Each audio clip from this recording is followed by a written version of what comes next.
Thank you for having me. I look forward to the show and Sawadee Krab. Welcome to Bangkok. To having you. It'll be a good one. Yeah. And so, you'll be coming in as a speaker to the conference. Right. May 22, 23. Right. Seoul, Korea. Right. And we're having this preview. Right. Just to air this interview and to really introduce you to our audience. This is our foreplay before the real concert. Yes. Let's do it. Yeah, we have about 3,500 people in presence. Oh, wow. 4,000 people online. Oh, wow. So we're really glad that we're having you as one of the key. No, the honor is mine. The honor is mine. So I want to spend the next about half an hour. Let's do it. Having a couple questions with you. Sure. One of the questions I have is that, let's start with something light. Yeah. Can you share with our audience one interesting fact about yourself? Perhaps. To the Koreans or to the world or to? I think the global audience. The global audience. Because I'm going to Korea, maybe let's start off with just specifically for those people in Korea. Jajangmyeon, old boy, and a taxi driver. Oh. I mean, it sounds very light and personal, but those are the things that I learned from the culture of interacting with the Koreans and also the inspiration, fighting dictatorship through movies, through stories, and through your culture. And if the South Korean can do it in the 1990s, Thailand can also do it as well, which is pretty much the current month that we're talking about. I'm a election winner last year, a prime ministerial candidate, but also a parliamentarian at risk. So to keep my hope up all the time, it's all these little things, personal things that I have learned from interacting with people of South Korea. To the rest of the world, maybe born in Bangkok, grew up in Hamilton, New Zealand, same town as Jacinda Ardern. So my school is next to her university. We're about the same age. Met her back in Harvard also. Was in the States twice during the presidential election. First time was in Austin, Texas, and that was Bush against Al Gore, if you remember Florida, Jeff Bush. The second time was Obama against McCain, and I was at Harvard at the time. So Austin when Bush won, and Cambridge during Obama campaign, and because of that I had many friends and many political architecture that comes from all those things just by witnessing, just by watching, just by following along the people during the election. What does volunteering means? What does phone banking means? I just keep walking to campaign rallies. Both, I think that was 2000, 2001, and then 2006, 2008. I can't remember exactly, but you know which one it is. Same apartment as a journalist from South Africa. Another is Uruguayan, and 3 German brothers. My favorite place to go is St. Anne's, Jamaica, where Bob Marley was born. And my favorite philosophy is Sisu of Finland, the Finnish way. So I think that would wrap up my answer that touch almost every continent in the world. Yes. Interesting. Yes.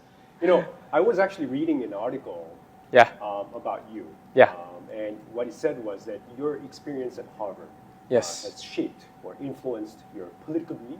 Yes. And also the future policy goals. Yes. So I was wondering, now that you're in the position to make that influence, you're a political leader, you're a political leader now, what kind of Thailand do you envision to create, both domestically and also internationally?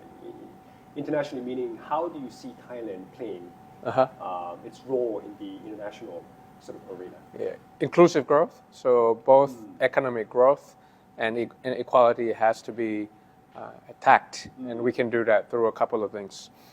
First thing that we campaign a lot is demilitarization. So military is professional, taking care of our country from external threats, but never mingle with internal affairs or internal politics. Decentralization is the second thing. Bangkok it's not Thailand, and Thailand is not Bangkok. So it's going to be spread out. The budget is going to be spread out. Tax autonomy is going to be spread out. And the last one is demonopolization, to make sure that next time you come or the audiences come to Thailand and you have more than 2 or 3 beers to choose from. That's just pretty much an example of our vision. Equal inside, but then also we are growing at the same path as any other ASEAN countries or Asian countries or to the world in that matter. Make sure that Thailand is not punching below its weight. That's what I'm trying to do. But the first part of your question about Harvard, like I answer, it's a follow-up to my first answer to your first question, because the experience that I get from running a political machine, using very little money, make sure that I have the autonomy to do my policies without owing corporate lobbyists, or big pharma, or big insurance, or big tobacco company like in America. So that's why in Thailand now, the way we did our campaigns, and it's only twice, it's not many. I'm still a rookie prime ministerial candidate. I was in politics for about a year and a half, and then the party was dissolved.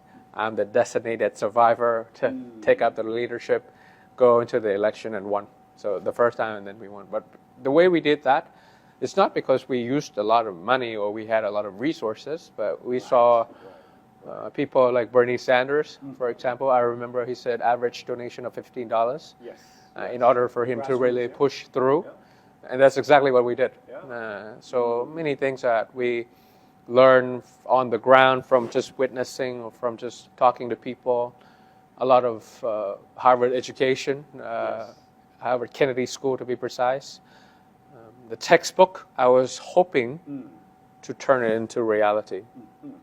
So there's many things that I learned from classes over there, how to run for a public office, Steve Jarding, yes. And, polarity in democracy, politics in action, progressive policies and ideas. All these classes that I took, it's all in textbooks. But to turn it into reality during campaigns and during parliamentary debate, that's a different thing. So next steps, I hope to take all that I have learned from the textbooks and I have turned it into a reality. We won by 40%, 14 million votes against 10 million. I hope to return that to universities if it's Harvard or Kennedy School, especially in Southeast Asian context.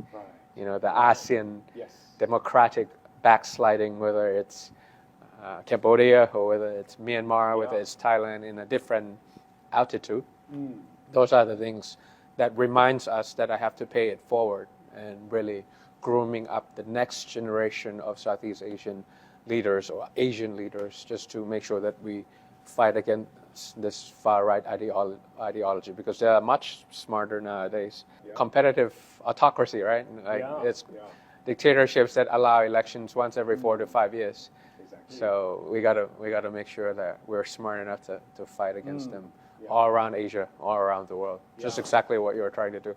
Thank you. I want to